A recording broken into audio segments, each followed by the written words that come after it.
Hello, my name is Ola, and I'm going to be reacting to SwordQuest on the Atari 2600 by Angry Video Gamer. This was recommended to me by Rondo of Blood X.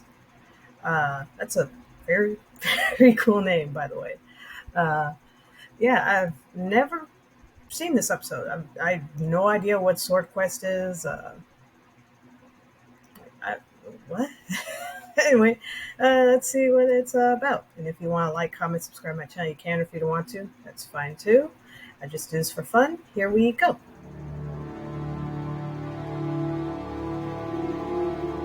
Once upon a time, video games were more than games. They were adventures. I'm talking about the SwordQuest games for the Atari 2600. They were based on the four ancient elements of the cosmos: SwordQuest Earthworld, Fireworld, Waterworld. We're not talking about the Kevin Costner movie. Oh, I love that movie. It's going to be Airworld. I love in that these movie. games, the player navigates through a series of mystical chambers in search of hidden treasures. But you weren't just playing a game, you were on a real adventure searching for real treasures. Atari was giving out prizes, and we're not talking about cheap plastic little things you get from a McDonald's Happy Meal. No man, this was real stuff. Here's how it worked. First, you'd have to buy the games, which all came out one at a time. If you became a club member, they'd mail you a t-shirt along with the games as soon as they got released. Not to mention, each game came with a poster and a DC comic book. Cool. The games were all about finding clues, so you'd write down all the clues and send them to Atari. Those who found the most would go to Atari headquarters to compete in the finals. Here they'd have custom-made versions of the game, which the players had 90 minutes to finish. Whoever finished first would win the prize.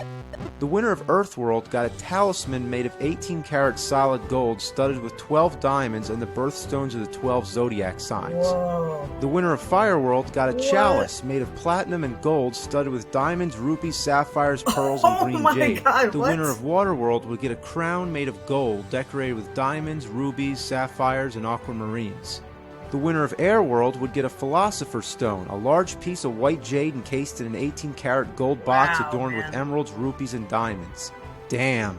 According to Atari's advertising campaign, these prizes were valued at $25,000 each. But that wasn't all. The four winners would come back for one final competition, and the winner of that would win a jewel-encrusted sword with an 18-karat gold handle and a silver blade covered with diamonds, emeralds, sapphires, and rubies.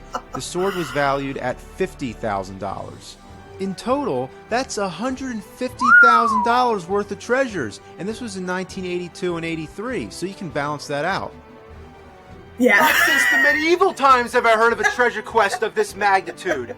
It gets you Me really neither. excited to play the games, so that's what I call a promotion. You be wearing your SwordQuest t-shirt with your comic books and posters, drinking out of your gold chalice with your crown, Philosopher's Stone and sword, and not to mention your SwordQuest video gaming cartridges exclusive from Atari. You be looking like a boss. Well, too bad the contest is all over, so there's Yeah. not much point in playing the games today. If you picked up one of these games right now with no instruction manual and no explanation, you wouldn't have any idea what to do.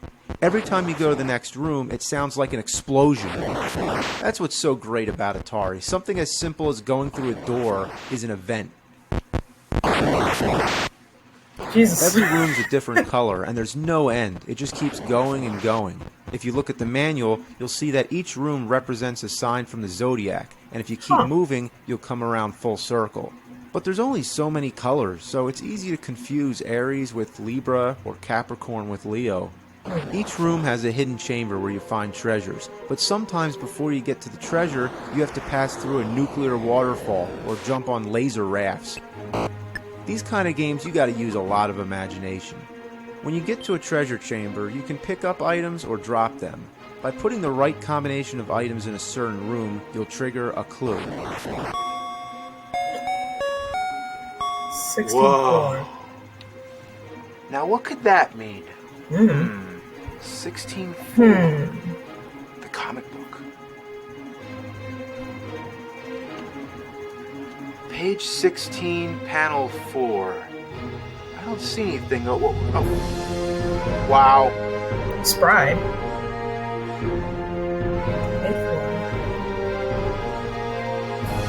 Search. The Jesus? There's I 10 don't hidden know. words, and they're supposed to make a sentence, but 5 of them are bogus. The only way to figure out which are the right words is to find a subliminal hint on the first page. The words prime and number are a different color than the rest, so this means you only use the clues that are prime numbers. Let me tell you, in 1982, people had a lot of time on their hands and a lot of creativity to figure this out. Out of 5,000 entries, only 8 gamers got the right sentence. The winner was 20-year-old Stephen Bell. Good work, man. The second game, Fireworld. I wonder what Stephen Bell's doing now. Like, does he still have his talisman? Did he sell it? Like, did he get rid of it? Like, does he still have it somewhere? Like, I got to know. I want to know. Was basically the same principle, except this time the rooms are laid out to follow the Tree of Life. The only things that are very different from the first game are the action sequences. What are we doing here? Hitting birds with a pole? Throwing knives? Now you're actually steering knives into a turkey club sandwich. This part, you're like a black eagle shooting bullets at snakes, all with glorious Atari sound effects.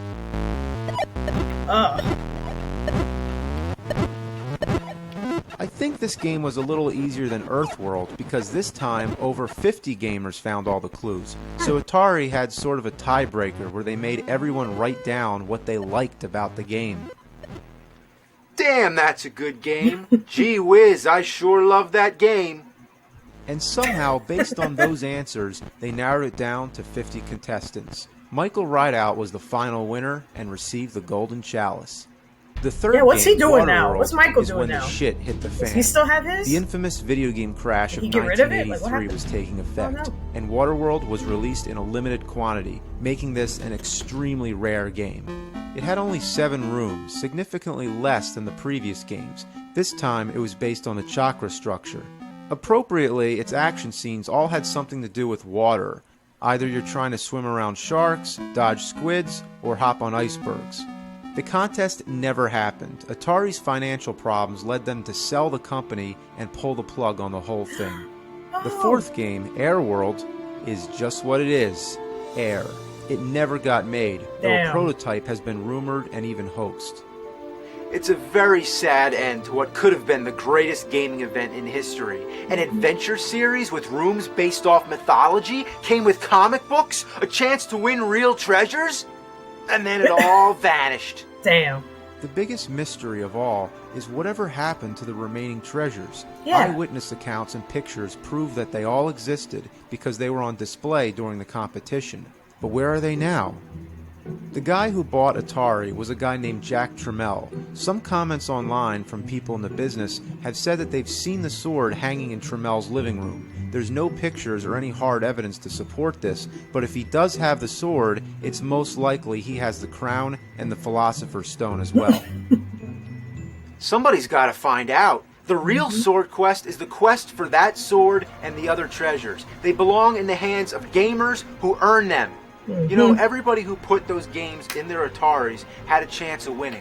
It was something to dream about, but that dream's been thrown down the toilet. It's 30 years later, but I say the contest must go on. Finish the last game. You can't have earth, fire, and water without air. The balance of the cosmos must be restored. The true bearer of that sword must be found. The kingdom of nerdom depends on it. Yeah, you tell him, nerd. You tell him. Yeah.